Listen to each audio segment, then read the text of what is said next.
हाँ, तो कक्षा 7 विषय हिंदी पाठ 9 जुम्मन दर्जी का सारांश समझा रहे थे और इसमें समझा चुके थे। जो जुम्मन दर्जी पूरे गांव के लोगों के कपड़े सीते थे, सबके साथ उनका अच्छा संबंध था। कोई पैसा, कोई अनाज, कोई दूध जो देते थे ये ले लेते थे। दशहरा के अवसर पर रामलीला में ये भी अपनी भूमिका निभाते थे और जमकर भाग लेते थे।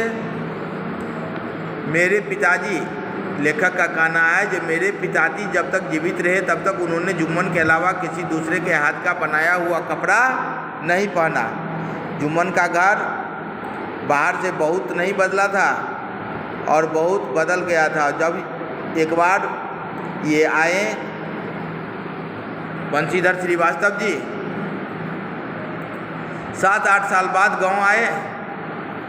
गांव जाकर सुना कि जुम्मन बीमार है, तो उनके घर जाके उनसे मुलाकात किए और उनके घर गए तो घर बाहर से बहुत नहीं बदला था, परंतु भीतर से बदला हुआ था। गाय भैंस के नहीं था। दरवाजे पर 1-2 बकरियां बंधी थी। बाहर जो तख्त पड़ा था जिस पर लोग बैठते थे, वह लगता था जिस पर बहुत दिन से लोग नहीं बैठे हैं। तो उन्होंने इसी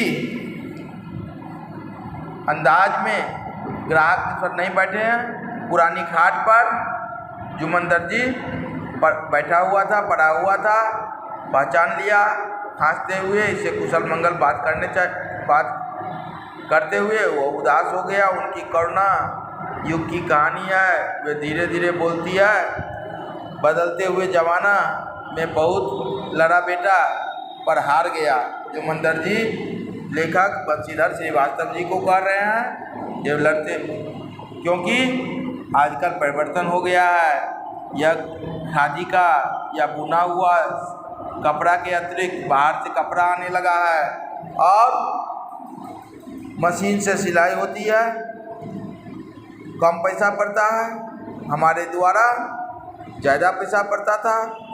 मेरा भी 2 लड़का जो है वो अभी मशीन खरीद लाया है। अब रोटी तो मिल जाती है पर घर की रौनक चली गई। तुम तो देख रहे हो बेटा, अब तो 1 पाव मट्ठा चाहिए तो उसे भी खरीदना पड़ता है।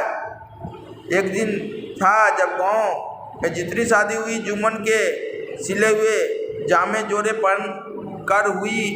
आज अच्छा किया बेटा तुम आ गए, मेरा कितना बड़ा भाग्य है। जुम्मन के आँख से आंसू टपकने लगता है और बंशीधर लेखक का आँख भी गीली हो जाता है। तो बदलते हुए ज़माना ने जुम्मन के जो है हाव भाव और उसका एज भी, उम्र भी ज़्यादा हो चुका है, इसी को इस पाठ में दिखाया गया है कि जो परिवर्तन जो हुआ है, नए मशीन जो आ गए हैं, उस नए कपड़े आ गए हैं, तो उसके द्वारा सिलाई पर कम खर्चा पड़ता है और जुम्मन के द्वारा सिलाई पर ज़्यादा पड़ता था, इसलिए इसकी सिलाई छोड़ दिए हैं। और यही बदलते हुए ज़माना किस तरह का जो है, यह जुम्मन दर्जी का जो है जीवन भर जिस गांव में रहे सिलाई किए और वहीं पर आज